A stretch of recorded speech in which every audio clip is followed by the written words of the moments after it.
28 de agosto, começam as Paralimpíadas, que reúne 4.400 atletas, além de 2.500 acompanhantes de 184 países. O Brasil é considerado uma potência paralímpica. Sua primeira participação nos Jogos foi em 1972 e a primeira medalha em 1976.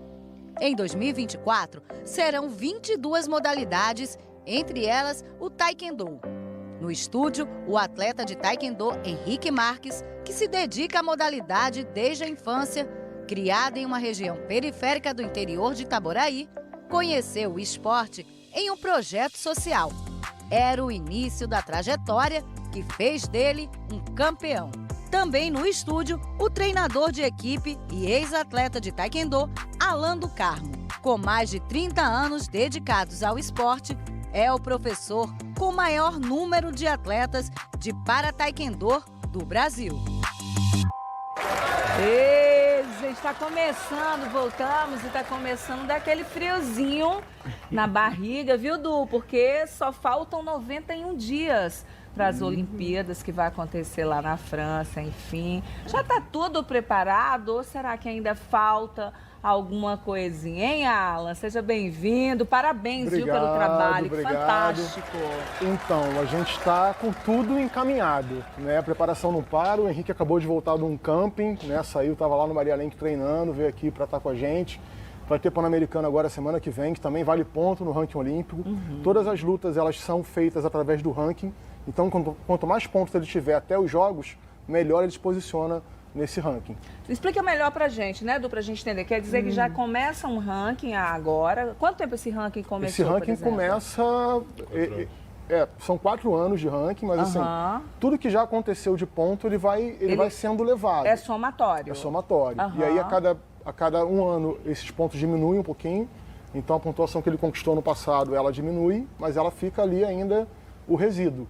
Então, assim, o Henrique tentou a vaga pelo ranking, acabou que pelo ranking ele não conseguiu, mas pelo qualificatório ele arrasou. Fez 2 grandes lutas, não deu chance para os adversários e chega muito credenciado aí para Paris. Ô Henrique, seja bem-vindo também, Obrigado, parabéns. E agora, essa história que você teve um problema de arritmia cardíaca, Sim. como é que foi isso? Então, eu estava classificado para os Jogos Pan-Americanos do ano passado e no meio, em todos os jogos a gente faz testes para ver se está preparado para ir para os jogos. O COB disponibiliza esses testes e a gente tem que fazer. E através desses testes eu descobri essa arritmia cardíaca num exame de esteira, um exame cardiológico, que apontou algo, parecia ser algo comum. Aí apontou isso, os médicos começaram a trabalhar no meio disso e acabou que descobriram essa arritmia cardíaca. Eu não pude ir para os jogos, fiquei fora dos jogos. Em dezembro eu operei em dezembro eu operei, em fevereiro eu retomei os treinos e em abril desse ano já tinha competições. Agora, em algum momento você pensou, ficou com medo de não poder competir? Sim, sim. Eu fiquei sabendo depois, né? Depois já tinha passado a cirurgia, que eu poderia me aposentar aos 19 anos. Nossa. Bem novo, teria essa possibilidade de me aposentar. Graças a Deus eu fiquei sabendo depois, né, dessa cirurgia, que se eu soubesse antes eu ficaria muito preocupado. Só que os médicos e minha coordenação técnica todos me deixaram não pensar nessa possibilidade. E começamos esse ano também treinando firme e com a cabeça boa. Ai, gente, graças a Deus, não é, Edu? E que coisa linda que ele é, né? Agora, o Henrique, você veio de um projeto social, Sim. né? Eu sou uma incentivadora, né? E eu acho tão importante porque o esporte salva. E a gente sabe disso, não é, Alan? Eu falo Alan ou Alan? Alan. O esporte salva muitas vidas, né? Conta um pouquinho pra gente dessa história. Então, isso que salva vidas, eu sou um exemplo disso. Eu venho de um bairro muito humilde, lá de Itaboraí também. Eu venho de Porto das Caixas, ele é um bairro muito humilde, com pessoas humildes. E a única coisa que tem lá, né, que tira a gente desse meio de criminalidade, de tudo isso, é o taekwondo. O taekwondo em Porto das Caixas, ele começou bem antes, bem em 2004, se não me engano, é o ano que eu nasci. E dentro daquele bairro só o taekwondo mesmo tem essa capacidade de tirar a gente desse mundo criminalista e a gente começou. Eu comecei o taekwondo aos 8 anos de idade, a convite da atleta Iris Tang Singh, que é atleta da nossa equipe também.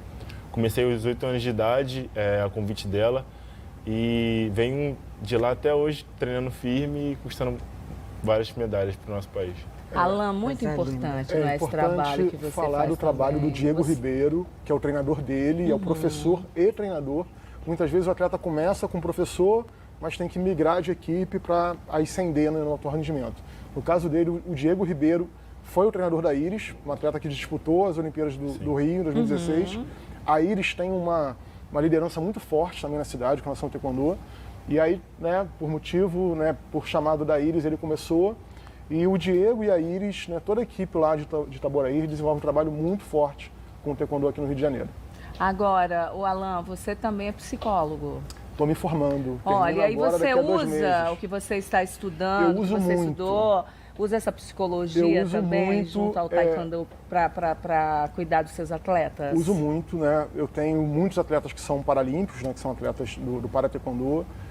E a questão da autoconfiança, a questão da autoimagem é muito importante para eles. Né? Para todo atleta é importante, mas para quem tem um histórico de nascer com uma deficiência ou adquirir uma deficiência, né, essa autoconfiança acaba sendo mais importante. Você se sentir pertencente a um grupo, ver que você tem potencialidades, que você pode se tornar um atleta, que você tem coisas grandes a conquistar. Então, assim, eu uso muito a psicologia positiva no meu trabalho, né? É olhar para a potência, olhar para aquilo que o ser humano pode fazer de bom e não ficar olhando para aquilo que perdeu, para aquilo que não pode, para a incapacidade. E isso tem dado muito resultado. Sempre deu com os meus atletas da linha olímpica e agora no vetor paralímpico tem surtido grandes resultados. E você é o professor com maior número de atletas para taekwondo, para fala? taekwondo, porque agora a gente tem que aprender, né? A forma que fala corretamente, né? Então, o para taekwondo é uma novidade também, estreou nos Jogos em Tóquio e o Brasil é a maior potência do para taekwondo no mundo. Olha que fantástico. Nós levamos 3 atletas e os 3 medalharam, então foi ouro com o Natan, prata com a Débora e bronze com a Silvana. Os 3 classificaram de novo para Paris agora, então os 3 medalhistas de Tóquio também vão estar em Paris, com mais 3 atletas que também conseguiram a vaga. Então o para-taekwondo brasileiro vai com 6 atletas, o taekwondo olímpico vai com 4, né? A distribuição de vagas é diferente, mas a gente vai com força total no taekwondo em Paris. Estávamos comentando, eu e a Du aqui, né, Du? A gente olhando as imagens ali, né? Como é lindo alguém com a resiliência tão grande, né? Tem tantas pessoas, eu sempre assim penso, né? Porque a gente se cobra tanto, a gente se exige tanto, a gente muitas vezes reclama tanto e a gente vê pessoas com uma resiliência, com uma força tão grande, superando aí os desafios físicos e transformando, né, essa situação em vitórias maravilhosas, não é? Como é que, por exemplo, pegar esses atletas, como que eles chegam para você? Porque a gente está falando, não é, Edu? Às vezes a pessoa já nasceu com uma deficiência e muitas vezes um acidente, um problema da vida, enfim, são tantas coisas o levaram a ter essa deficiência. A gente sabe que é bem difícil para muitas pessoas aceitarem essa nova condição, né? É uma readaptação. Acreditar em si, saber que pode se readaptar, saber que pode vencer na vida. Como que chega para você? Então, o primeiro atleta que chegou para mim, ele já era atleta de natação. E aí, quando ele soube que o taekwondo ia fazer parte do programa paralímpico, ele começou a se movimentar e ele que me procurou. Então, foi o primeiro, que foi o Luan. Depois, né, o meu olhar expandiu e eu comecei a estar mais atento à questão das pessoas que podem participar do para-taekwondo. E na faculdade eu era... Primeiro período da faculdade, eu estava passando no corredor e eu vi um rapaz alto, atlético, mais alto que você até, Henrique, ele tem 2 metros de altura, o Lucas. E aí eu passei e vi que ele tinha ausência do braço esquerdo. E aí conversei com ele, eu falei, olha só, sou treinador, o taekwondo agora é paralímpico, tem acesso. E uma coisa que eu sempre coloco é que, assim, o acesso aos meios financeiros no esporte paralímpico, ele acaba sendo, para o médio... digamos assim, para a faixa média de renda, ele é mais fácil.